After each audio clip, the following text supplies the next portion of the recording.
TV के सबसे मनोरंजक और मजेदार शो पति ब्रह्मचारी में इस बार जो घटनाएं हुई उन्होंने दर्शकों को हंसी के साथ साथ हैरानी में भी डाल दिया। एपिसोड की शुरुआत ही एक बड़े रहस्य से होती है, घर से वॉशिंग मशीन के अचानक गायब हो जाने से। पहले तो सबको लगा कि शायद किसी ने गलती से उसे कहीं रख दिया होगा या फिर कोई पड़ोसी उठा ले गया होगा। लेकिन जब धीरे धीरे बात फैलने लगी कि घर के दूसरे सामान भी इधर-उधर हो रहे हैं, तो पूरे परिवार में खलबली मच गई। दूसरी ओर पूरे घर में भांग वाले गुजिया का कांड चल रहा था। रिया ने होली के मौके पर सबको खुश करने के लिए खास गुजिया बनवाए थे, लेकिन इन गुजिया में भांग की मात्रा इतनी ज्यादा थी कि जो भी खाता उसकी होश उड़ जाते। और ऐसा ही हुआ, पूरे घर के सदस्य एक एक करके बेहोश होकर गिरने लगे। हंसी मजाक के माहौल में जो शुरू हुआ था वह धीरे धीरे अराजकता में बदल गया। सिर्फ एक इंसान था जो इस गड़बड़ी से बच गया, बंटी। उसने किसी कारणवश गुजिया नहीं खाई थी। जब उसने देखा कि पूरा परिवार बेसुध पड़ा है, तो वह समझ गया कि कुछ न कुछ गड़बड़ जरूर है। बंटी सीधा पहुंच गया मिट्ठू हलवाई के पास, जिसने ये गुजिया बनाए थे। वहां पहुंचकर बंटी का गुस्सा फूट पड़ा।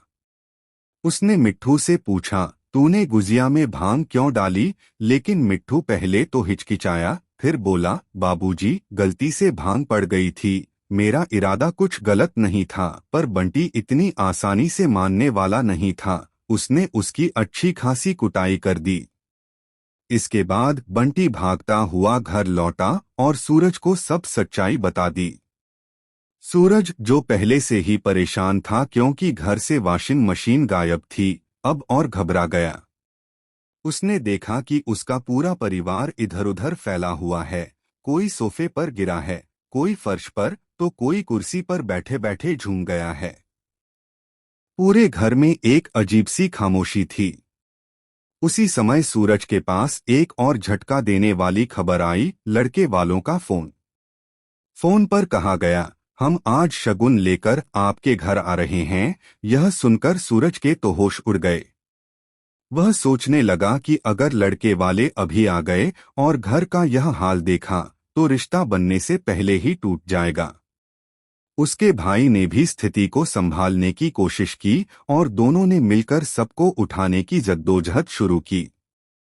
किसी के चेहरे पर पानी के छींटे मारे गए, किसी को पंखे के नीचे बैठाया गया और किसी को नींबू पानी पिलाने की कोशिश की गई, मगर कोई असर नहीं हुआ। भांग का असर इतना गहरा था कि सभी परिवार वाले मानो कोमा में चले गए हों।